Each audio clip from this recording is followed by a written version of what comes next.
What's going on, everybody? Hope you are having a wonderful week so far. Before we get into the podcast, I'm going to say it every week until you get bored of it. I have a Discord channel. Hit the link in the description. Come get involved. Come talk with everybody in there. It's a cool little community.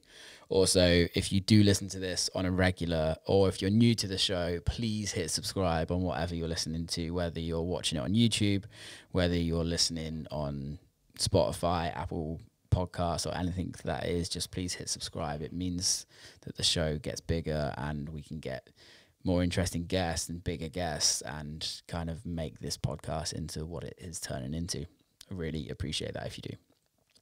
This week on the podcast is the one and only Model Man. I came across his music during COVID, I believe. I actually initially came across him on Instagram and listening to his videos that he was doing on there, and really interesting music, very piano driven and just interesting electronic music. He's just released an album called I Feel You Feel, which is an unbelievable musical journey of electronic music, piano music. It's just a beautiful record. So after this conversation, go listen to it.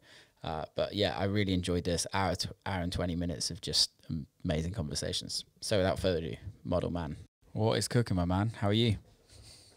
I'm pretty good. Yeah. Just chilling. Done a little bit of work this morning. Yeah. How about you? Yeah, I'm good, man. I'm good. I'm podcast deep today. It's a day of recording podcasts. How many do you do in a day? Well, today's the most I've done in a day. Usually I do like 3, 4, and today's 5. So it's literally like non-stop. But it's good. I've got like pretty much October full of recording podcasts, and that takes me up until like February next year. Nice. Nice. So you'll be able to have a bit of a break over Christmas. Yeah, a bit of a break from like November and Christmas, and hopefully start recording again in January, and hopefully I can get some music finished as well in the meantime. So when podcast ends, it's like strict music studio. Yeah. But yeah, man. You must have to be pretty organized to be able to like keep on top of, music, DJing, and, doing these podcasts as well. Yeah, man, I fucked myself starting a podcast. Literally royally. Like during COVID, when we all had like too much time on our hands, I started it and it turned into what it is. So I couldn't really stop it. And I love doing it. And it kind of adds a really interesting aspect to like my life and career. And I get to talk to people that like you and I would have never have had an hour and a half long conversation unless we got in the studio together, if you know what I mean. So it's like it gets me to talk to a load of people that I'm like really interested in, but don't have the opportunity to have those conversations, if you know what I mean. Because it would just be weird if I just asked for your number and called you and spoke to you for an hour and a half on the phone. But yeah, it kind of, there is no let up of like time realistically. It's like pretty non-stop, which can can, I don't know about you, but like it can affect a lot of things, especially on the studio side of things, because it's very regimented. But it also can really help that as well, because it's like when I go to the studio, I have to work realistically. There's no pissing about. Are you sort of like productive every time you're in the studio? Do you feel like every time you're in there you're getting something? I try to be. Yeah, I have to be. Otherwise, it's like. But also, in argument against that is that it's not always like exactly where I want to take things. It's just I can just go write a club record because it's easy and I know what to do. But like, do I necessarily want to be doing that? Not all the time. No. But so it's like it's very like functional. But I've been working differently over the last year, and it's working on different projects and stuff. And it's just been nice to like set like a window in my calendar to be like, okay, this is studio, this is writing sessions, this is when I'm going to get in the studio with these people and write this, and then this is the day that I'm going to finish this record. Yeah, it's interesting. What about you? How do you work your schedule? It's weird, isn't it? Like structuring creativity, because like we're in the creative world where, not to say that if you're not a musician, you're not, but it does sometimes feel like, because when you start making music as a kid, it's like the most freeing thing on the planet, isn't it? It's like you just feel like playing the piano or whatever, you feel like, you know, getting behind the deck, so you do it, and it's all just based on feeling and gut instinct. And so when it becomes a job, all of a sudden, like, you've got to like try and implement some sort of structure, otherwise like you're going to just be in complete chaos, right? So that's something that I've found difficult, just to try, and because I'm a little bit unorganized, to be quite frank. But I'm trying to get better at all those sorts of things. How have you tried to get better? Like, what have you put in place? Well, I've got a diary for one thing. Like, I've never had a diary in my whole life. That seems like the most basic of all things. But yeah, I've like basically like I've got a really good manager, and he's kind of like my diary. Like, he'll be like, Mark, this week, remember you got this or you got that or whatever. And I'm like, all right, cool. And but then it got to the point where it's like, dude, you really, because he'd actually set me up a diary, like a Google Calendar or whatever, and I'd never even like logged into it. It took me like a year to even like, log into it. But I've just got my head around it now, so I'm like, okay, because you know, things started to get busier and more dates and just this, that, and the other. Yeah. And it actually got to the point where I was sort of like probably missing out on stuff because I was just not organized enough. But yes, I'm working on it. How have you found the transition though, from like being a bit more regimented with your creativity to back where you were when you weren't? Well, it's weird because when I first started doing this project, Model Man, it was very, very unstructured. I mean, I was working full time, as, you know, I was working as like a salesman, like in a music shop. Yeah. And so it just wasn't like Model. It was just a side hobby thing. I didn't have a studio or anything, so I was making tunes in my car. Yeah. And you know, or just like in my living room or whatever, or on my laptop. And so I didn't have any microphones and stuff. So to go from that, it also, like, I think like when you do that for a little while, when you've been doing that for like a couple of years, you are accustomed to that. So you've evolved in a very like idiosyncratic way, I think. So as soon as all of a sudden like you've got a studio, or you've got like you know, some more like, oh, like I'm actually a proper musician or a producer, it, in a weird way, it can be a little bit like overwhelming. It's like got an actual studio to go to right now, and that's sometimes like I still find myself like, I mean, I love that I've got a space now to work in, but I also sometimes find myself making music still in the living room, like whilst watching like TV or whatever, and just, you know, which is probably a bad habit, but you know, it's just how I've evolved to work in weird places, cars and trains and planes or whatever. I respect that though, because I struggle with sitting on my laptop writing music like just willy-nilly. I don't think I ever really have. I used to occasionally when I was on the road, like on the plane or something, I occasionally write like an edit on the plane or something like that. But like I've never really gotten into that whole like what you're saying, just write music wherever or whenever. I really like the concept of doing it, but I just can't do it. I just haven't been able to get it in my head to do it. Yeah, it's one of those weird things where if you can I mean, I think technology is a big factor in that, because for me, it started with like being able to just do voice memos on a phone. So if I had an idea and on the piano, they often come to me, I'd just put my phone out and record stuff. And then I realized like, oh, I can do that anywhere. And that will just capture little ideas and things. So I think like, you know, given how powerful a laptop is nowadays, you can do so much work just within the confines of you know, a set of headphones and like a lump of aluminium or whatever. So it's like, it's just it for me, it's powerful. It's nice to know that if I'm in a hotel over the other in America or whatever, I can work, or if I'm in the studio at home, I can work. So it doesn't really make too much difference.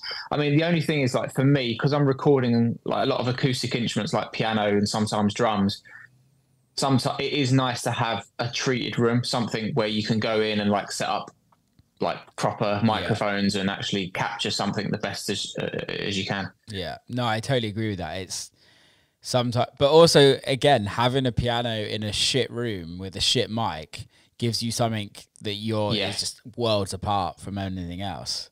Yeah, absolutely. Yeah, I mean, at that point, like if you've got a crappy room and a rubbish out of tune piano, it's like you just get a VST and just it's going to sound better anyway. But yeah, I mean, it took me ages to get like a decent piano sound. It took me like years of trying to figure out how to engineer it properly and how to like get a good treated room and things like that.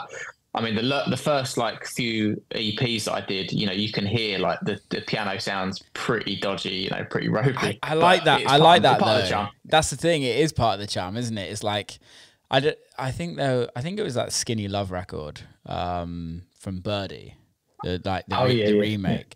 And like, I like all the like that you can hear her press the piano. You can hear her. There's a period in the song where you can hear her move on the piano stool. And there's like things like that when things are recorded perfectly, you kind of lose that character of like perfection isn't always the best sound. It doesn't give you the most character. It doesn't give you the best feeling.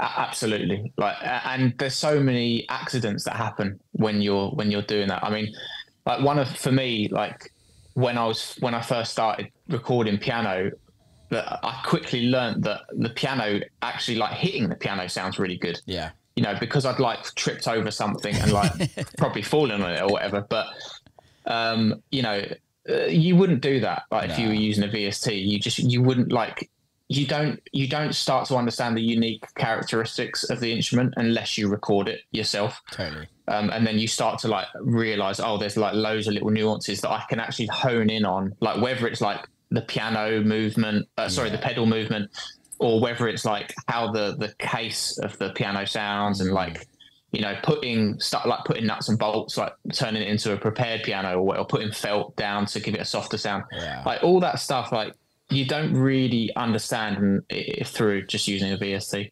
I think also you don't really get that through using a synth. Although you get part of that, like using a hardware synth, the fact that it's like an acoustic instrument. There's just so many, like, a synth is still, limiting to a certain extent. Well, you know, with a synth, you're recording directly from that, you know, from that circuitry. Whereas with an acoustic instrument, whether it's a saxophone, violin, drums, whatever, you're recording the instrument, but also the room. The atmosphere. You know, so that is something to be said for the how the room sounds combined with that instrument. And I think that's what, for me, like that's what drew me to the idea of making electronic music, was be able to sort of manipulate acoustic instruments, sort of the combination of those two things, and you know, trying to make dance music with that in mind. Yeah, and you do it amazingly. Are you classically trained at all? Yeah, I did all the grades and all that sort of stuff. Yeah. When did that start? When you were a kid?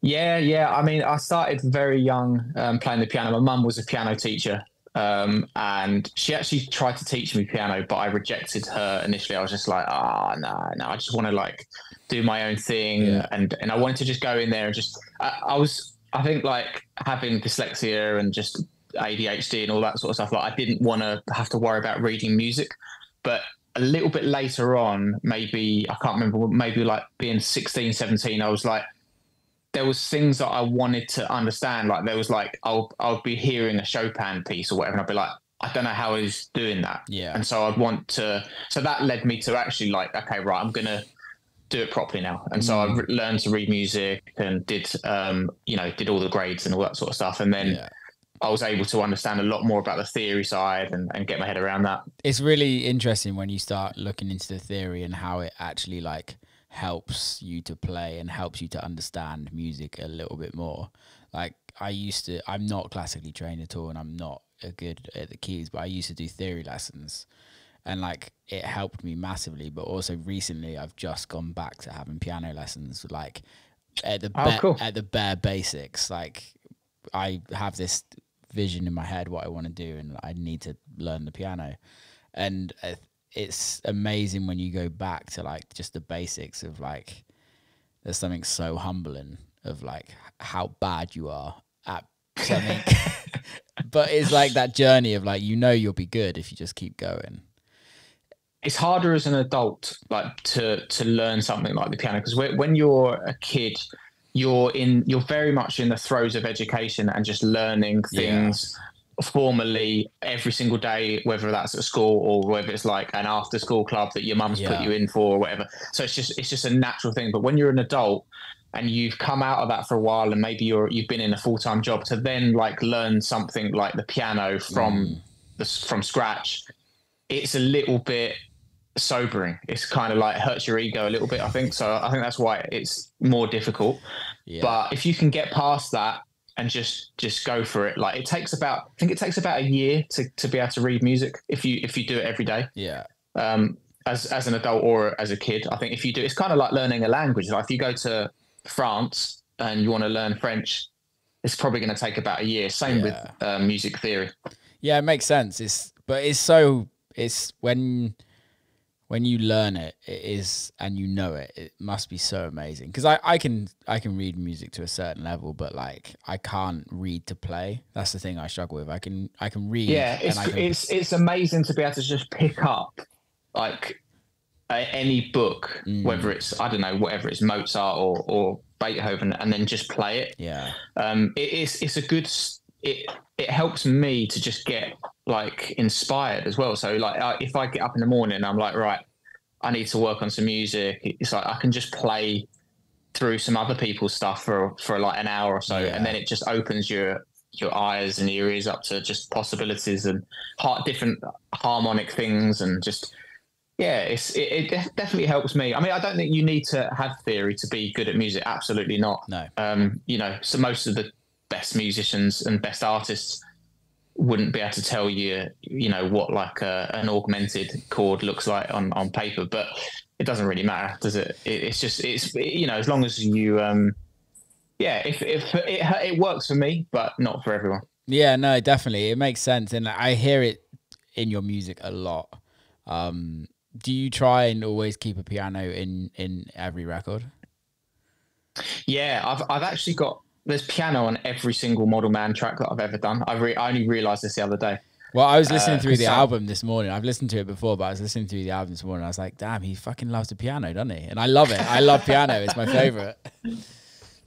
Yeah, I think it's because that's all I had for such a long time. I just had like an old ropey upright piano. So it was just the only thing that I could use to make music on. I mean, I had my laptop, but it never felt enough. Like just having like music inside there. It was, I was always drawn to the piano. And I think that's just like upbringing as well, just because there was one in the house when I was growing up. And I think so much of what your childhood informs like the rest of your life going forward. Massively. Yes. Whether you like it or not. Like, I think that's why, if you've had a crappy upbringing, that stuff you probably stays with you and you've got to work on to kind of overcome and so for good or for worse, like, you kind of just learn to, you just adapt to what you've done. How was your childhood?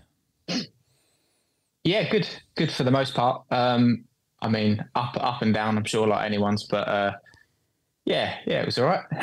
my dad was, both my mum and dad massively into music, so it was good to have just a very musical household. Like, and so my brother, like sisters, all into music. Brother's a musician. Yeah, my dad was into like a lot of disco, Chicago house. Sick. So I had found a lot of his records in the loft. Yeah. Mum, obviously, more into like the classical side of things. And I always felt like those two worlds were separate. Yeah. Like dance music, classical, like different. But then I realized, like, actually, wouldn't it be interesting to kind of try and combine those two worlds a little bit? Yeah. And then you heard Tiesto Adagio for strings, and it's game over. And it was a game over, yeah, it's interesting that, isn't it? Because it's like, it feels at this moment in time, especially in the UK scene, and especially with like what you're doing, there's quite a lot of other artists that are like musicians that are coming into electronic music. And it's bringing a really interesting kind of tip on what dance music is happening nowadays. There's this really interesting like musical side to dance music, which was never, or like organic musical side to dance music, which for me was never really there for a long time. And it's really interesting. You're 3 albums in. Is it 3 albums now? Two. Two. Two, but it kind of feels like more than that, because I did a few EPs before it, which were quite long. Yeah. Okay. How do you kind of go to that album process? Is it like you wake up one day and go, I want to write an album? Or is it like you're writing a bunch of records and just kind of put it all as a package? It's very much an album. It's very much like, okay, I'm making an album, because it's a long format. So yeah, you've got more space to tell a story. Yeah. If you're just focused on one track, then it's all about that track and making maximum impact. But if you know that you've got like a few fans that are going to actually give the whole album the time, then you know that you can just be not indulgent, but I just think you can just tell a story that just is more like expansive and can take like little ups and downs and detours and things like that. So I really like the album format. I really like that you can, I wanted to have a lot more ambient weirdness on this album, but my manager and label were not too keen on that. They managed to convince me to hone it in a little bit, but so I mean, like, because if I go down that rabbit hole, you sometimes feel like, oh, I could make a concept album about like cereal or something, and then just like before you know it, like you've completely come away from. So that's the danger of doing an album. Like you can really go down like some deep dark places. Just turn into radio. Think you're Tom York and just be like, okay. Yeah. I feel that, but I think it's really actually interesting. Like, how do you respond to when your management and your label are like, rein it in, mate? I normally tell them to fuck off, like initially, and then I might listen to a little bit and just take it into consideration. But ultimately, I'll try and do what's in my heart, as much as possible. I mean, I'm not great at listening to people, because I don't know. Sometimes when you've got a gut instinct about something, most of the time it's right. I 100%. Think like 9 out of 10 times. Sometimes you can be completely deluded depending on how your mental health is. But but a lot of the time, like, I think you should go with how you feel, because that's how you're going to make the best music. But in this sense, like with the album, like, was there a bunch of records that you wanted to add on, but you were like, we probably shouldn't put that on? Like, how does that work? Well, I'd finished it. And pretty much got it to the point where I was about to submit it. It was about I had like a few weeks left, and I'd put it to one side. Essentially, I'd finished it, and then I started writing some other stuff, and I sent it. I didn't even send it. I uploaded it to SoundCloud, to my own like personal SoundCloud, which I didn't realize my manager has access to. And he was like, "What's this then?" I was like, "What's what?" He was like, "I've seen like you've uploaded a couple of tracks to SoundCloud." I was like, "Oh, I didn't. They're just like demos and stuff I'm messing around with." Because I use like SoundCloud as like a journal in a way, like a musical journal. And he said, "Oh, well, by the way, I just sent it to your label." I was like, "Oh, well, great." Like, that wasn't ready to be consumed. And they were like, and they want it to be the single, the lead single. And I'm like, "What?" And that it was called "Start Again," the song, which is like the track that just came out with the album. And anyway, so they just said, we really like it. I mean, it was half finished as well at the time. So they were like, but you got to finish it in like 2 weeks to kind of get the, in terms of like getting the album delivery and all that. So I'm like, right, okay, I guess I better finish it. So there was 2 tracks like that. So I basically like had to finish 2 tracks in the space of 2 weeks, which was a bit stressful. So it's crazy, but there you go. I think that's the amazing thing though, isn't it? Is like sometimes when you have a team around you that's like a little more stepped away from the actual creative process and can like hear it with a different perspective, it can literally it can really help our creativity. I think you need that. I think you need that from, whether it's from a friend or a label or a manager or whoever it is, I think you do need an outsider's like objective opinion. Yeah. Because you can be very immersed in your own world and not realize like that because the amount of like friends and producers that I've got that have made a track and they're like, yeah, I was just messing around with this or whatever. Like, this is like my worst track, or like, this is a joke. Yeah. And everyone else is like, this is your best track. Yeah, literally. Like, that happens an awful lot because sometimes if you don't put, maybe you're just more relaxed or you're just messing around, and like that brings out another side to your creativity and your persona that sometimes is like really compelling for other people, because for whatever reason you're just, it's a more affable piece of music, and people are just drawn to it because it's, maybe you just didn't care so much and you did it quickly or whatever, and it just captured a great little moment in time. I totally agree. I was literally just talking to Dot from London Grammar about this on the podcast before, and yeah, we were saying exactly the same thing. And there's sometimes when you just catch a vibe and everyone loves it, and it's you almost like, I've done it multiple times with me where I just like question myself. I'm like, why are they into this? It's like, this is not like musical genius. This is just the simplest thing I've ever done, and I could do this over and over again. But like, the crux of it all is I couldn't do it over again because it was literally that moment in time and that vibe that we just captured, and there's nothing you can do about it, but it just seems to connect, which is super interesting.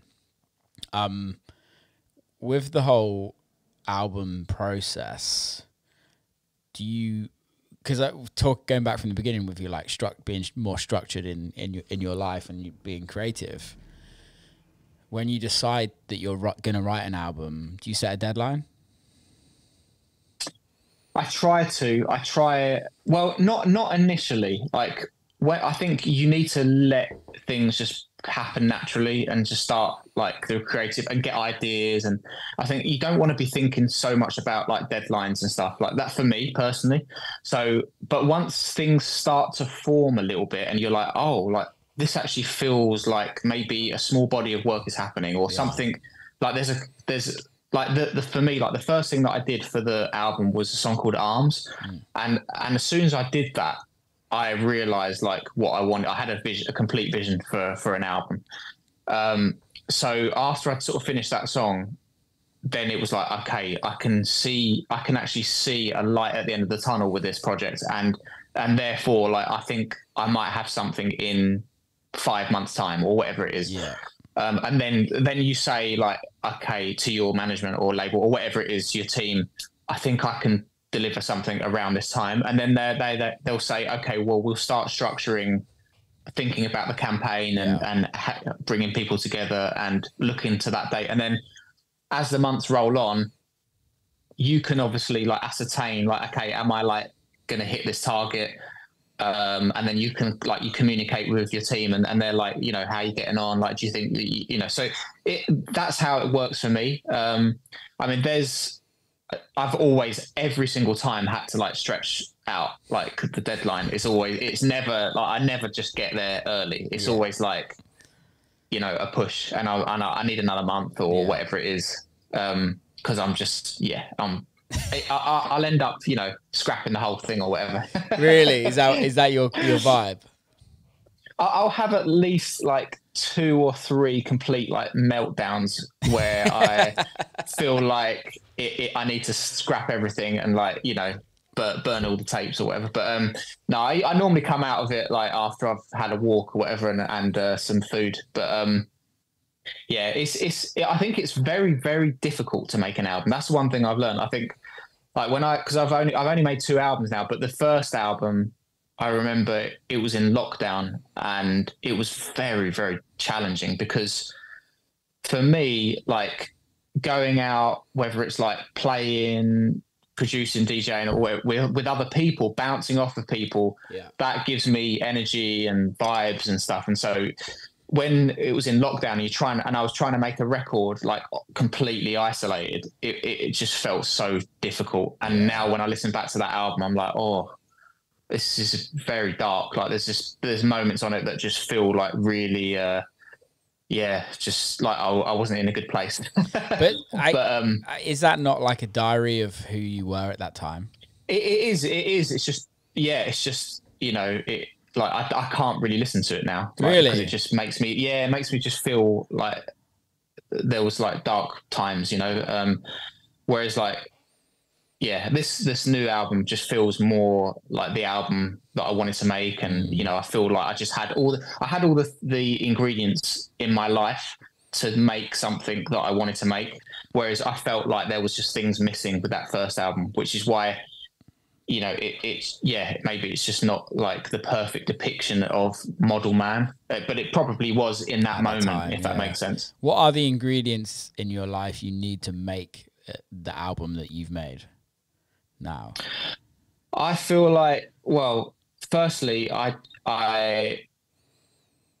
mean, it's difficult to say what those exact ingredients are because they're probably different for each record. But the thing that really like ignited it for me was performing again, and like being able to go out to clubs or whatever, and just like, so as soon as like lockdown like lifted and I was out, I remember like playing in Manchester, a club called Yes Bar, and it was just so exhilarating. Like it was so like, crowd were going nuts, and it was just, I had a really good night. And you know, that week I remember just like coming back just like full of energy, and just wrote, you know, like 3 or 4 new ideas. And yeah, it just felt like, oh, I think I didn't realize it because I'm an introvert, but I actually need people in my life. Like I need like to bounce off of people, and I need to experience like things. You know, I need to like go out and have new experiences, whether that's like traveling or whether it's like just going out with friends or whatever it is. I need that in my life. Like, and I didn't think I did, but it wasn't until like after lockdown that I realized that I did. It's really, that was the first ingredient. It's really interesting you say that, because I think, like saying yourself as an introvert, I kind of learned this probably like a year ago. I was listening to a podcast, and it was purely based on the meaning of introvert and extrovert. And like, I didn't know this, but for me, because I would class myself as an introvert as well, and it was very apparent that like we all still need those things in our lives. Like we need the friends around us. But it's more so about having closeness to people and like a connection with people. Whereas like an extrovert is like out partying a lot. Like we'll go to the after party and we'll be just happily just not know anyone and just get involved. Whereas for me, like you won't catch me at an after party unless like my best friend is going with me, or you'll catch me like, I'd rather have 3 really close friends, but then the minute somebody else comes in on that I don't know, I can like go down into myself and become like a bit quieter and reserved. And it was really interesting because it was like, what we do as a living is very extrovert, right? Like playing in front of hundreds of thousands of people, like it seems like we're all extroverts, but a lot of us aren't. A lot of us are just a bunch of weirdos that just but there is that importance of like, even for me, is like I'm pretty regimented with like seeing friends and family, because I need that in my life. I need to have that connection, the like feeling of love, like that kind, which I think we all need. But like if I spend a week in the studio and I don't see anyone, by the end of that week, the music I'm making is fucking awful. Right. Same with like DJing, same with podcasts. Everything, if I don't have that like time with loved ones, friends, family, I really just go down into like some weird darkness. It's very, or like what I'm trying to create doesn't come out as good as what it would if I had that time to breathe. But I guess it's just having time out of the workspace, I guess, as well, which is healthy. Yeah, it was a strange time, wasn't it? Looking back now, God, thank goodness we're out of it, and like we can go out again and just have fun and see people. What's the second ingredient?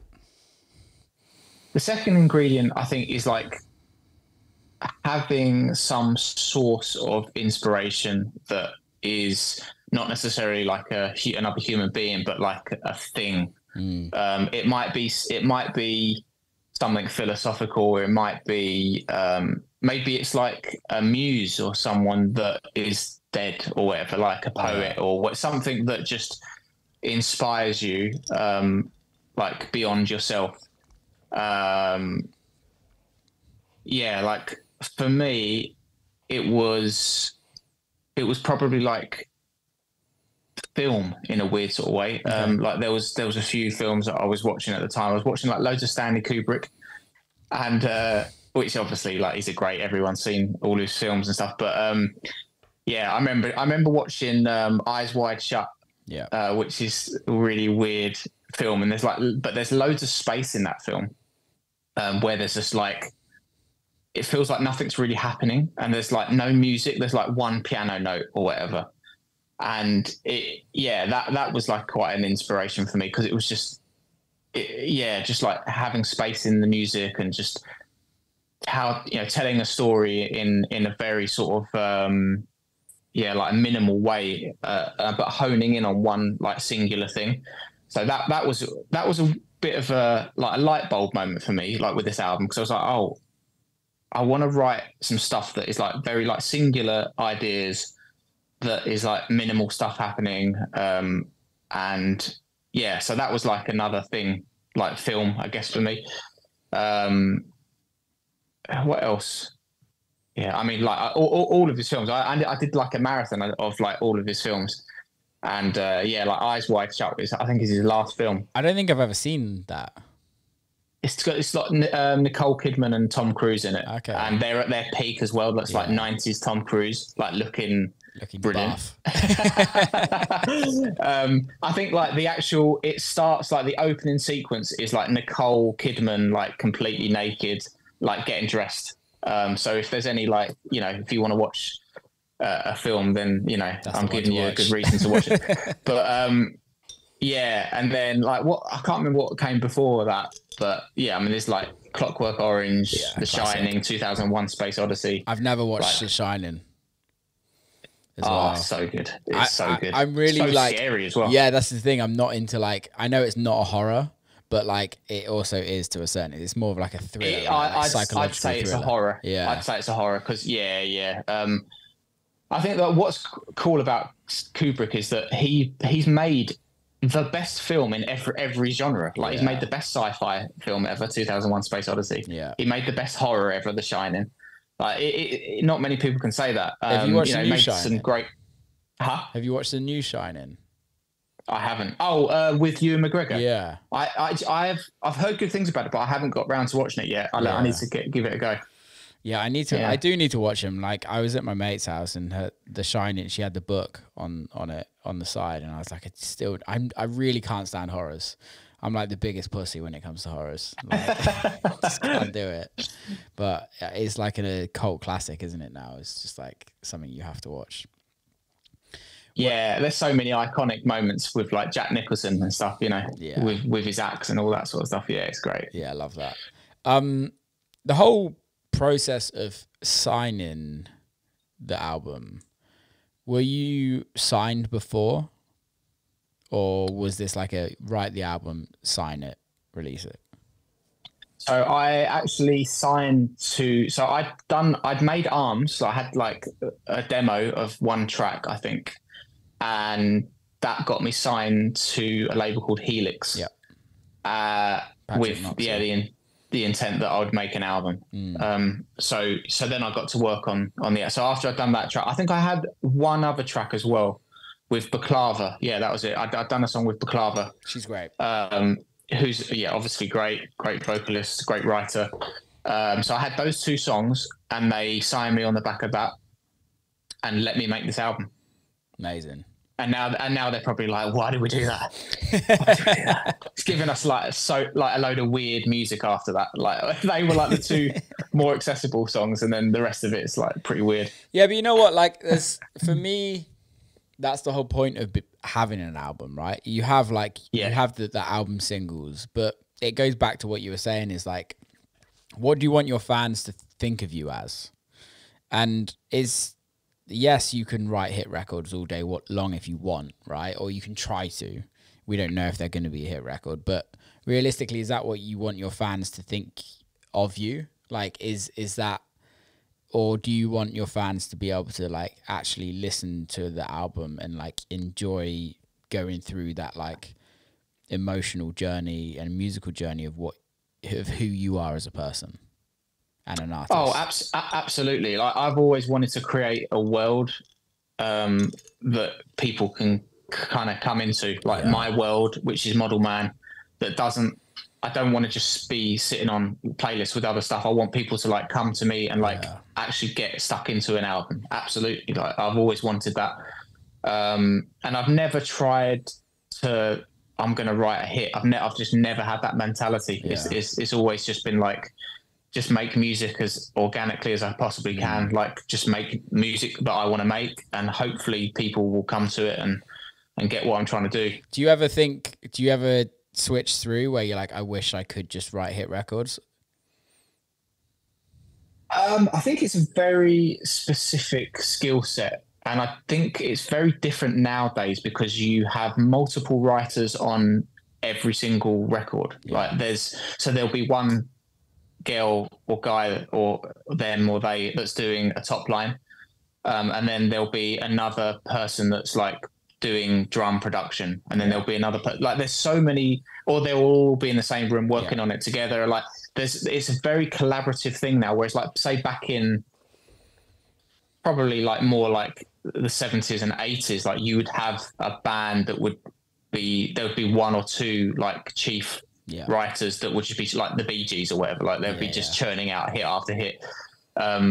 You know, it's very different now. So yeah, I think like I'm happy with the thing that I've got, which is just to like make little piano motifs and like cut up vocals and stuff. Like I wouldn't change that. I wouldn't want to, because if I was just a hit maker, I'd be something completely different. It wouldn't be Model Man. It would be, you know, whatever else. But I think it's a great skill to have. Like, if you can go in and just write like this thing that's going to translate to everyone.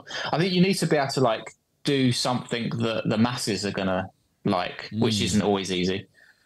But when you do that, when you write something that the masses like, then there's going to be those, you're going to eliminate or isolate like the idiosyncratic audience that maybe like someone like me has built. So I've always got to be careful with that, because throughout my career, I've been very strongly like encouraged to collaborate. Like, you need to get like guest vocalists, like collaborate. And I've, for the most part, I've kind of pushed back on that. Yeah. Because I knew that if I did that, and if I invite, like, I've created a delicate ecosystem, and if I start bringing loads of people into it, it disrupts that, and it changes what it is fundamentally. So I've got to be very careful about who I just invite to collaborate with. Like, I'm not that sort of artist. I'm not like right, I'm going to go and do like 50 sessions like this month and just like churn out loads of music. It's I'm a much more sensitive person than that. Like, I can't get my head around that. Yeah, it's interesting, isn't it? Because I think what you've built is you've built a really solid foundation of listeners, followers that kind of just love what you do. And the minute you step away or kind of veer off that kind of path, it's like, do you alienate them or do they go with you? And it's kind of the scary thing with being an artist, as much as it sounds weird saying that, but it's like, you don't know. Sometimes it might be like career decision, right? Like, it might be financially better off veering off, right? But then once you've veered off and you've lost a percentage of the initial foundation of fans, when you veer off and gain more fans, do they stay with you when you go back to what you were doing, or do they stay with you when you veer off again? And it's that kind of like catch-22 I think everybody gets into at some point in their career. It's like, when do you ever make that transition? Because there's artists that don't, and they just keep doing what they're doing, and they just happen to like have massive hits, but by accident. Like, let's say for instance, Chemical Brothers, right? Like, Chemical Brothers have done like their new album. Like, realistically, it's just a Chemical Brothers album. I fucking love it. It's amazing. But I love it because I'm a fan. But my views is, if I wasn't a fan and didn't know what they've done in the past and didn't kind of grow up with them and then listen to that new album straight off the back, would I be like, this is fucking amazing, if you know what I mean? But my view is like, this is fucking amazing because I love the Chemical Brothers, and this is exactly what I want with a Chemical Brothers album. You see what I'm saying? Yeah, absolutely. It's weird because like if you look at someone like Chemical Brothers or even like the Prodigy, Yeah. you know, they like the Prodigy kind of like just ignited at a very perfect moment, didn't they? Like Yeah. in the 90s. So I remember when they had because there was what was the album? I think it was like Music for the Jilted Generation, where you had like Start the Dance Yeah. and Poison and like so many great tracks. And I remember thinking like, well, it can't get any better than that, can it? Yeah. Like Poison, like is just It's amazing. mind blowing. Yeah. And then like Keith Flint all of a sudden was like the lead vocalist, who'd basically been a dancer for the entire career of the Prodigy or whatever, and like took to lead vocals. They've become this almost like a punk dance band, and they released Firestarter and Breathe in like 1997 or whatever it was. Yeah. And that one was like number one in the in the charts. Was like that on like the for about like you wouldn't have predicted that, would you? With like Prodigy, like given what their first album was like compared to like the Fat of the Land. But it's mad how that can happen. I think that's a great example of like a band just having this very unique trajectory and then just like igniting and going crazy in that moment moment in time, because they'll never have that again. No. I mean, obviously, sadly, like Keith Flint is obviously passed and stuff, but just fascinating, like to how that unfolded, like because there was this. Is it Liam Hewlett, isn't it? Or is that how you pronounce his name? I don't know. It was like the guy that basically like produces and writes everything. Yeah. It was just him. It was just him for like, he was producing everything, like writing everything. And he just got those other guys in, Leroy, Maxim and Keith, as basically dancers. Liam Howlett. Because they were Howlett. Liam Howlett, that's it. Yeah. So they were basically all the raves like in the early 90s, and he was like, I could do some dances. Do you want to like come and like just dance or whatever? And so they should be dancing on stage, going nuts. And it's just fascinating how it just become a band. Yeah. Like, when has that ever happened? I can't think of another example. It's the same with Faithless. That's how Faithless started. Oh right, yeah. So with Faithless, Maxi, from what I gathered, and I could be wrong, but Maxi Jazz wasn't part of Faithless to start with. Faithless was Sister Bliss and Rolo. That's right, yeah. And then they just sent these records to Maxi and was like, "Can you rap over this?" And he did. And that's so mental. There you have God as a DJ and Insomnia, and you're just like, it's. There's something so organic about that though, which I feel like nowadays I don't know if that would necessarily happen because that we know there's such a commerciability to music. We know there's such a big music business, where back then, especially in electronic music, it wasn't really a thing. It was a rave culture. That's all it was. Yeah. It was just fucking raves. Drop some Gurners and just rave. Whereas now it's very different from that. I'd like to think it would happen. I guess in a slightly side way, you got what Fred has done with Fred Again, where like he's created his own. Sorry, my camera's just gone absolutely special. Let me just switch cameras. My camera keeps like turning off at the moment. It's really fucking annoying. Like, I guess that's more so the modern day vibe of someone blowing up, is you get what you've got out of Fred Again or Skrillex. Yeah, where they've done like, they've sampled people on Instagram or whatever, singing like singer-songwriters and stuff, and then just done. Yeah, it's like like turned it into a dance tune. Yeah, it's like the modern day of that, but it's still very different. There's still something, not like there's still something like, I don't know what the word is without sounding disrespectful to what the modern day is compared to what it was. There's something that feels so much more raw about. It's just different, isn't it? Like you'll never be able to recreate what was happening in the 90s, because there was, well, for one thing, it was very, very new. Like a lot of those genres of music were just incredibly new. Yeah. And also there was no social media or like phones or anything. So people were getting together, and it was very much about, well, it's about the music for one thing, and people just having a good time, and the drugs as well. But it's just, yeah, it's just very different. Yeah. Do you think it will ever come back around like that? Do you ever think there'd be something else that comes out of that? I don't think so. I don't think so. I just think like it's impossible to have that in the same way. Like I think like with social media, it's just impossible now. I mean, there are still raves happening. Like I stumbled upon one like recently, and there's like in Hackney, there's a few that just pop up in the woods and things, but which are great. But you know, like in the 90s, like you would get like a message or whatever, or like there'll be like a phone call or whatever. It's like, all right, it's going to be here or whatever, and then like people will be just racing to get to this random location, getting lost, like police showing up, and also it's pretty nuts, really. I tried to do it in Detroit. We did like a party a few years ago. I think this is pre-COVID actually, and it was like text this number to get the location, and there was just a vibe about the party that was just so different to what you normally get when you're trying to sell tickets. Yeah, cool. It's cool. What was the party like? It was wicked. It was fucking wicked. It was because we couldn't actually announce the venue because it was like an illegal venue. Like you couldn't physically announce it. So it was fun. But it's also very hard to run a business like that. Yeah. Realistically, and I think that's the crux of what we do compared to what happened then. It wasn't necessarily a business at that time.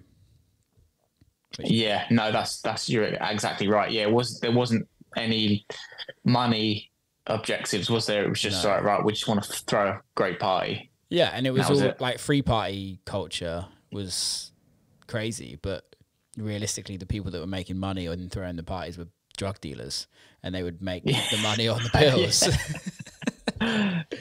Which is like, my parents owned a drug and alcohol rehab, and I remember speaking to, I can't say who it is, but one of the guys that used to run these parties, and he was in their rehab. He was like one of the like head drug dealers in this party, and that like they would go around in like convoys in the 90s, just like convoys down like the motorway, down like the M4 and M5, and they just park up and just throw a rave. And they'd be like smuggling drugs from Amsterdam and taking them back over. Like crazy stories. And I guess you just can't get away with that anymore. It's just, promoters have to be pretty legit. And it's just there's a faster spread of information, and you can monitor things a lot easily. Like, you know, everyone's got a phone, someone can document it, and all of a sudden, like, oh, like they shouldn't be there, like, and the police will show up a lot quicker than they would back in the 90s, where you just couldn't spread that information as quickly. Yeah, it's definitely different. Can't complain. We've got it good at the moment as well. Let's be honest. Yeah, it's pros and cons. And I'm sure, like, I mean, I'm obviously too young to be able to remember any raves or anything, but I reckon like it was probably pretty rough in places as well. Yeah. I went to one free rave, not like years ago. I used to date a girl that loved free parties, and I went to one, and I was like, I do not want to go to another one of these. Like, it was not my scene at all. It was just like hard house and people like on another level of fucked up. Like, this is just like zombies. But we've all seen those videos, haven't we, on YouTube of like old rave and people being interviewed. You're like, it would have been hilarious to be in there. Have you seen the DVS1 interview on Resident Advisor? I haven't, no. You should check that out. I'll send it to you after. It's fucking amazing. Do you know who DVS1 is? I know he is, but yeah. He used to put on parties in, I think, Ohio in the US. And he did this like iconic rave. I'll send you it. It's, anybody that's listening, go watch it, because it's an amazing documentary. Cool. How do you translate your music on a live sense? Because I've never seen you live. I've never really I didn't know that was a big thing of what you did. So how do you do that? It took me a little while. Initially, before COVID lockdown, I had this idea that I wanted to put on a show with a full band. Yeah. So I've got like my friend playing drums. I had like my brother playing vocals, like all the vocal samples on like a little sampler in real time. And then I had another guy playing like synth bass and stuff. And it was really, really good. It was really, really good fun. Yeah. And then we put on one show and it was sold out. It was like we played in Hackney, Sick. Studio 9294. And everyone's like, oh, this is amazing. Like, when are you going to play next? And then it was like, boom, lockdown. And then after lockdown, I realized, because I applied for an American visa. Yeah. And it's expensive to get to America. So it just dawned upon me. I was like, there's no way this is going to be sustainable to be able to like get 3 other guys and me out touring America or wherever it is, paying for all their visas, paying for hotels. I was like, what am I doing? Like, this is great, but it's too ambitious at this stage. So what I did is I basically got my piano. Yeah. And like digital piano. Yeah. And then just did like beats with the piano, like, so I could do like live looping and stuff, trigger different scenes and manipulate stuff in real time, and just developed a completely different live show where it's just me playing piano essentially and kind of like DJing, like sort of a hybrid thing.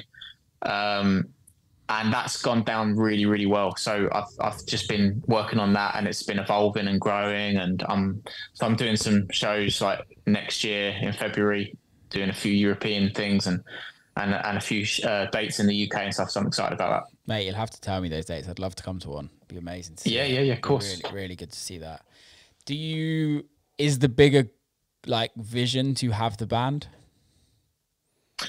I think the music's changed a lot since then. It's become probably a little bit more clubby. Some of it, not all of it. It's still quite chill, I think, in many respects. But there was like, when I put that band together, a lot of the records that I was making were more like I was playing loads of live drums and stuff. So it actually made sense to have a live drummer. Whereas there's like on this record that I've just made, there's a lot less of that. Yeah.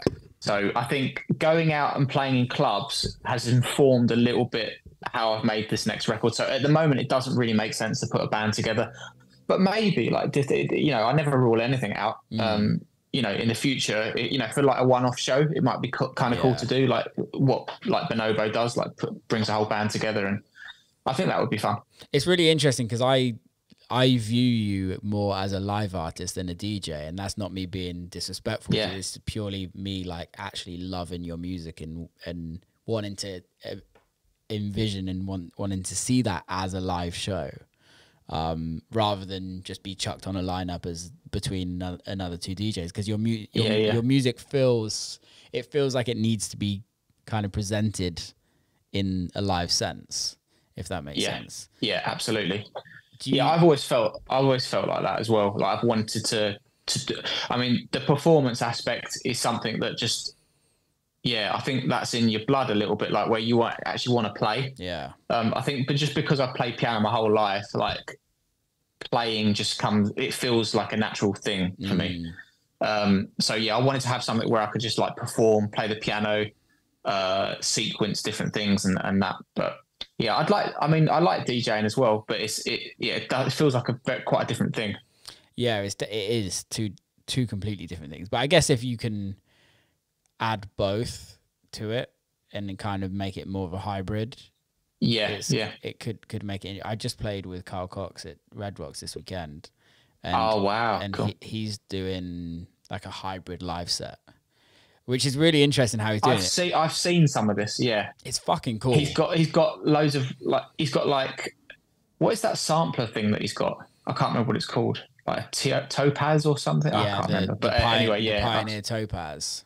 Is that it? Yeah. He's got a crazy setup. Yeah, it's mental. So I've just had him on the podcast. So by the time this comes out, his would have come out. And him and Christopher Coe. Do you know who Christopher Coe is? No. So Christopher Coe is old school producer legend guy in like techno. Okay. But he's like hardware king. Like just everything he does is hardware. He set up a label with Carl that is like live music hardware only. Like they don't allow any like producers that are just writing stuff in the door. Like it has to be live. Fucking genius. Cool. But yeah, Carl brings him on tour to kind of like set up all of his hardware stuff. And yeah, they have, I think he uses like the Topaz, he uses like a drum machine. He also has like the DFAM, the like Moog DFAM. It's really interesting how it's all done. But I saw a lot of the show the other night, and it was definitely different to a DJ show, and just adds a level of flavor of like, you can have a synth just running for like 10-15 minutes of doing the same thing, but like it just kind of glues it all together for me, rather than just one track, another track, another track, another track as a DJ. So is he performing like, is it all his own stuff, or is he playing like other people's tunes? Like, how is he doing it? I think he's doing both. So I think he's playing some other people's records and then just making stuff on the fly. Wow, that's so cool. It's fucking wicked. Yeah, I'd love to see that. It's wicked. And it's really interesting, like we spoke about it on the podcast, that like he's been doing it for 40 odd years and he's still trying to like push things forward. He's still doing stuff that nobody else is doing. And you're just like, yeah, he's a legend. That's how you keep going. But I guess like what's the, not the end goal, but what's the next goal for Model Man? Because the album's fucking good, man. Like, I've got to say, it's really fucking good. And especially nowadays, to hear a cohesive album like that, where it's not like just a bunch of singles that somebody's put together and call it an album. Like, to hear a cohesive album of electronic music, it's very hard nowadays because labels don't like releasing albums. Artists don't know how to write albums. Album culture is not a thing anymore compared to what it used to be. Like, how do you move forward from that? How do you grow from that? So I've actually been working on something that is I've called it Preludes for People, and it's a series of like solo piano pieces. Yeah, that is like dedicated to different people that I've had in my life. Wow. And yeah, so the first one I actually released a while ago is called Ross. It's just, you can find it on my Spotify or Apple or whatever. And it's just solo piano a piece that's like a late friend of mine that passed away like way too soon, like that had a massive effect on me. And that was how it started. And then since, I've been just slowly, like over time, I've been writing them, and I've got about 15 now. And so I'm just putting that into, I'm going to probably like release it as like a 2-part like album, like, or an EP. Yeah. Like one maybe I think in like February, and then another one later on in the year. But so that's what I'm kind of working on at the moment. And I'm also like, I've got my shows coming up. I'm working on my DJing as well. I'm playing with LF System. Yeah.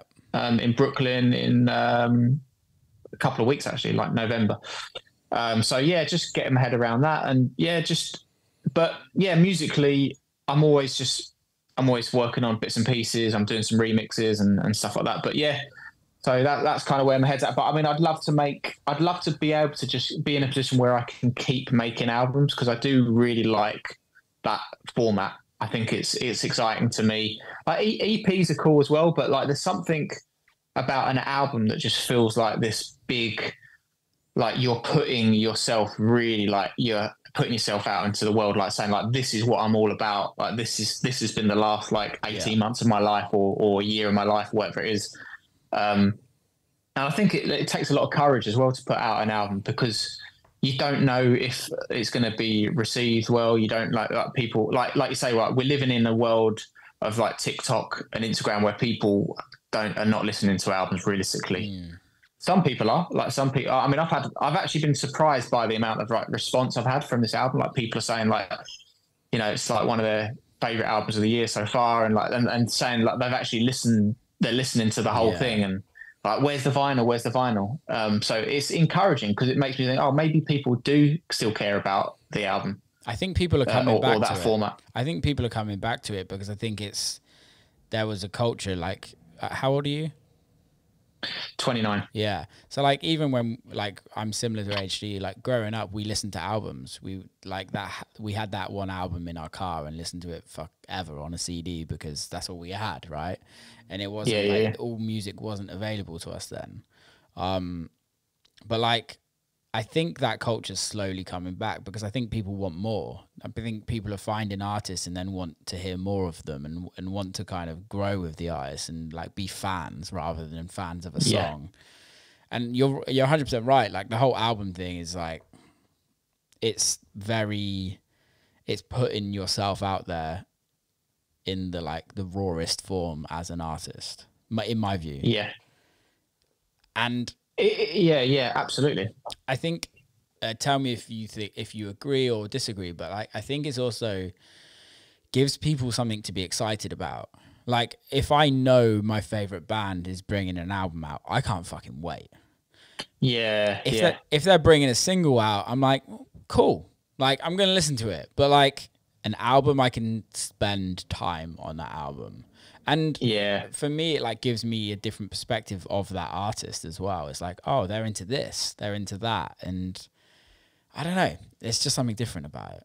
I think. Do you know what? As well, I think something really exciting to me. Because when all's said and done, and you look back on time and what's happened in musical history, there's only so many like truly brilliant records that were made. Like you know, when you look at like all-time great lists, there isn't. It's actually really difficult to make a great album. Yeah, and so I think it's really exciting if you can discover an artist and you discover an album that's like really great. Yeah, like something that is coming out in 2023 or 2024, and it's like, oh my goodness, this is actually like a brilliant album. Yeah. Like that's an exciting thing because it's not an easy feat to accomplish. I totally agree. How do you name your album? I know it's like quite a bait question, but your album is I Feel You Feel. Yeah, it's called that's it. Yeah. It's called I Feel You Feel. Yeah. So which the to me idea is behind that. Sorry to butt in, but it's a beautiful saying that, and I love that. Thank you. For me, that kind of means something else to me. But like, what does that mean to you? Well, first of all, like the phrase is circular, so it feels like it can go round and round, and that was the idea with like sequencing electronic and dance music because it's about the loop, and it's about that. So that was the first thing, but more importantly, the actual concept behind it is. So I Feel You Feel. It's about like the passing of energy, like from one person to another. So it's like about when you feel something. Whether you're DJing and you want to communicate that to the audience, like if you feel that emotion, it's like the hope that you can translate that into other people. Yeah, that was the kind of concept behind it. I love that. How long did it take you to get to that? It was really soon. I had the idea after I'd done like the first track on the album, and I'd had the title like very, very early on, and it just kind of just went from there. It's a fucking wicked title. Like I didn't notice it until literally like half an hour ago.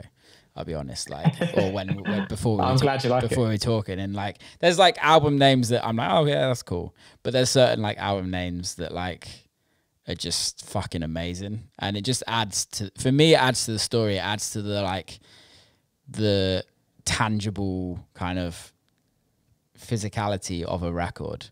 That like, you know, when you're like a kid and you like got a vinyl or you got a CD and you like could open it up and like read the lyrics and everything like that, and like the fact that like an album name is like iconic, you just like love it. Like for me, like I know it's kind of controversial to talk about him, but like Kanye was one of the best at that, of like album concepts and album names. Like what was his last one that not what, because he did one that had, what do you mean, the one where he did like the gospel choir stuff? So that's one of my favorite albums. That was called Jesus. That's called Jesus is King.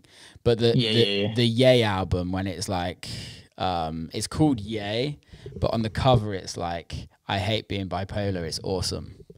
Like That's so good. Like, That's great, isn't it? so good. And you just like there's something so iconic about that like even like the Chemical Brothers or like Faithless, Out Respective for me was just like Out Respective isn't really a word. There's no like for me like there's not really a true meaning behind what the actual it is, but there was just something amazing about it.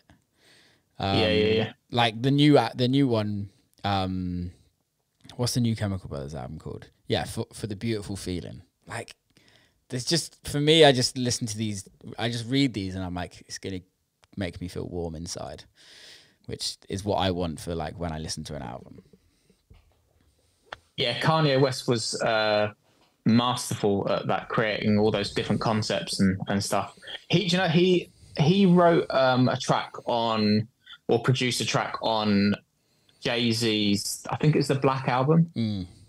I can't remember what the song's called now, but I remember really liking it at the time. Oh, god damn it. What is the song called? I'm going to find out. I'm Googling it now. Kanye West produced Jay-Z Black Album. Let's see what it is. What's it called? I'm going to find out because it's going to bug the hell out of me. But yeah, basically he wrote this song, and hold on, where is it? Produce of Jay-Z. Was it on the Blueprint? Oh yeah, it might have been. Oh no, sorry, it was on the Black Album. It's called Encore. Okay, yeah, it's called Encore. It's a really good track. It's sort of probably one of the more sort of lesser known tracks off that album. Yeah, I don't know that record. I'll have to check it. Anyway, so like this is so weird. This is how like weird publishing is. So I remember like looking to see who'd written this track, Encore, because I really liked it. I was like, I wonder how like Kanye produced it and stuff. And I looked at the writing credits and it said Paul McCartney. I was like, Paul McCartney? Like, what was he doing in the studio in the 90s with Kanye West and Jay-Z? and because that was like just what I pictured had happened. Yeah. And then I looked into it a little bit more, did a bit of like detective work on it. And I realized like, oh, he wasn't in the studio at all. They'd actually sampled something. I was like, right, really? What Beatles song have they sampled? Because I can't hear it in this. And I know the Beatles music pretty well. And it turns out that they'd sampled a Beatles track that was covered by like some old salsa band. So it was like this really like weird idiosyncratic way of getting to this song. So it was but here's what's even crazier. The salsa band that had covered this Beatles song, it was the intro that Jay-Z and Kanye had actually sampled, which had no like resemblance on the original Beatles song. Wow. So, like, in a way, like, technically, yeah, like, he's got that credit, but he didn't actually write any of this stuff. Yeah. So, Paul McCartney's got a credit for Jay-Z's Encore, which is so weird. And then on that record, Jay-Z then went to Linkin Park and made it a Linkin Park collab. Yeah. Yeah. Crazy. Yeah, to be fair, Kanye on production was just, like, one of my favorites. Like, I love those old videos where he's in the studio just with like an MPC player, and you just know that he's a genius because he's got like the one record and he's made like a whole track out of like a tiny little segment, and he's just in there like pressing like his MPC. Yeah, it's like, well, yeah. Sadly, all of his political views has just gone a bit skew-whiff and everything else, but. Yeah, we won't go there. Yeah, but like as an artist, but again, like I think there's also a level talking about limitations in the studio, is like back then when they were writing, there wasn't Splice, there wasn't like all these options. Like there was realistically, like with Jay-Z and all that, there was a lot of options because they had the money, right? They had the hits, but like even their like newer albums, they felt like there's still a level of like limitation of like, okay, let's go get an Otis Redding record and let's make let's take an amazing record and make another amazing record out of it. And then you've got Otis by Kanye and Jay-Z. And you're like, I remember when listening to Zane Lowe play that for the first time, I think he had like the world exclusive on it. And you're just like, okay, I love that Otis Redding record so much. Like Otis Redding was like my childhood. And then you hear that, and you, like sometimes when you hear somebody sample something that you have such good memories to, you're like, fuck off. Like I don't want to hear that again. Pretty much all of the music that gets released nowadays at this moment in time, like it's you listen to it, and you're like, you've done that in such a shit way. Yeah. Like you've done that just to make a hit record, where like they've done it to just like make great art. And you're just like, how did, like, just to be in the studio and be able to like stand back and go, see their vision, I think is really interesting. That was that period of time. I think there was a very, very high art form in terms of sampling. Yeah. Like the techniques and just the vision that they would have. Like Jay Diller, like is one that comes to mind. The way that he was sampling those records and making something new is just staggering. You're like, oh, how did he get from A to B there? I just don't get that. But yeah, like that. I think that's lost probably a little bit more now because people are scared to sample because it's difficult to clear samples. But back then it was a new thing and people were sampling whatever the hell they wanted and didn't care. I think I listened to something actually the other day where I'd push back on what you just said personally, purely because I listened to this thing and I'd never really thought about it. There was a period in time when it was really hard to sample, like because you could never clear it. But especially in the last like 2-3 years, all these publishing companies and all these labels have realized, fuck, we can make a shit ton of money out of amazing records. Right. And like, it's crazy what's being sampled, uncleared, being released, and then the labels going, okay, we can release this and make this a hit. Did you see that? Who was it that's just I think it was Drake that sampled Pet Shop Boys. West End Girls, and the Pet Shop Boys like tweeted the other day. It was like, oh, nice to see like Drake's like sampled this without us even knowing or being like contacted at all. I'm like, what? Well, they don't own they don't own the original. Really? So if you don't own it, like the labels can do what the fuck they want. That's nuts. That's just madness. Yeah, it's like publishing. If you sold your catalog, which a lot of people are doing. Like if you're Calvin, you're selling your catalog for 150 million. Like those people own, the reason why they're buying it is because they're going to make money from it. And how do they make money from it? They go and resell it and repackage it and do all of that. And I think it's going to be a very interesting time. I just hope that we have more Jay-Z's, more Kanye's, more Eminem's, that like more Chemical Brothers that just like find obscure samples and return them into amazing records. Because I think at this moment in time, like you're doing it as well. Like I don't know your process. Are you going in the studio and making your own samples, or are you sampling other people? Like how are you doing that? A little bit of both. Really. I mean, I've had loads of stuff that I've tried to clear that I haven't been able to clear. That like labels or publishers are just like, nah, you can't have that. Like I actually did a re-recording of one of the tracks on the album, and so I was able to use the publishing, but I wasn't able to use the recording. So there's like little things like that you have to get around. But a lot of the times, like I'll just sample stuff that is around me, like whether that's I'm on a night out, I'll record stuff on my phone, or whether it's like, so I've recently rekindled with like an old college friend, and she happens to be an amazing vocalist. And so like the track that I just released, Start Again, that's all her. So, you know, she basically, I was like, oh, like if you ever like record any stuff, like just like send it over like on your phone or whatever. And literally like the next day she'd recorded like 3 amazing ideas. I was like, oh, okay. Like didn't expect that. Yeah. And then I like made it, you know, started to collaborate with her on it. And then we went back and forth with like lyric ideas. And that so that felt like a Fox? very, Is that Natasha Fox? Yeah. That's it. Yeah. Cool. So yeah, like that just felt very, very organic because it's like I know her. Like I've had like a friendship and stuff. So it just felt really cool way of working. Like I love doing that. Like things that just happen like naturally, and you just didn't know that was going to be the end result. Like it's not like you've gone in the studio with a purpose. It was more just like, oh, like we happened to like she came to a gig basically. I hadn't seen her for like a decade, and I was like, oh, wicked, like, oh, you know, kind of like shooting the breeze and stuff. And then before you know it, like she's like sending me like vocal ideas, So and cool. it just felt like really fun to do. So go on, carry on.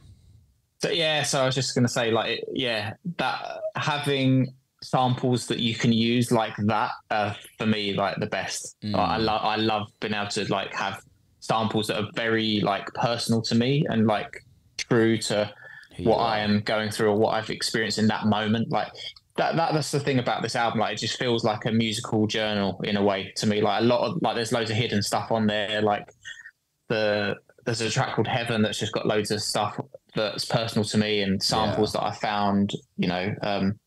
So yeah, I like to do it like that. Like I don't use, not that there's anything wrong with Splice, but I don't use Splice because it's just never really like inspired me.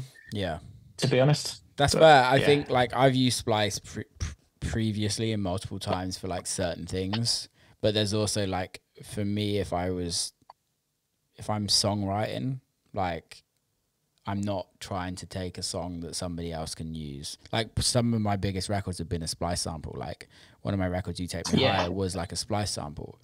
But like for me, it's more so like I want to create something that's for me, and then hopefully other people like it.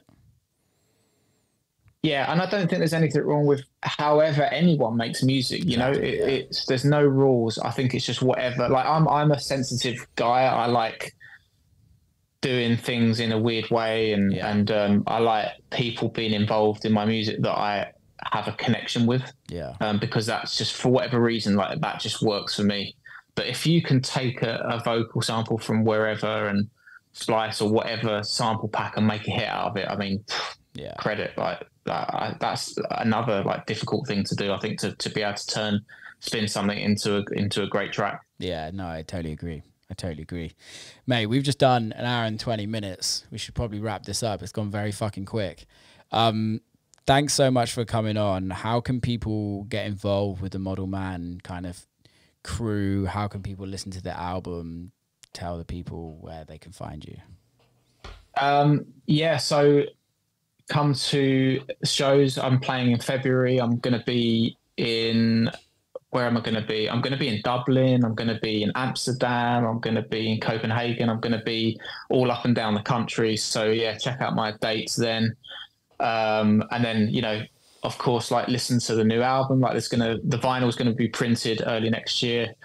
And then, you know, stream it on all the usual places. Check out the YouTube videos. I've got a really cool guy, Liam, his name is, who does all my visuals and like videos and stuff, and we put a lot of like energy and thought into that, to sort of, so like all the little pseudo videos that accompany the music, like you can check all those out on YouTube and that kind of thing. So nice one, man. Yeah, thanks for coming on. Keep doing it, man. Thanks for having me. I'm loving what you're doing. Keep it up, and I'm sure I'll see you soon. Cheers, Will. Peace, mate. Thank you. See you, mate. And that's a wrap. Big love to everybody for coming and listening. Please hit subscribe, get involved in the Discord. See you next time.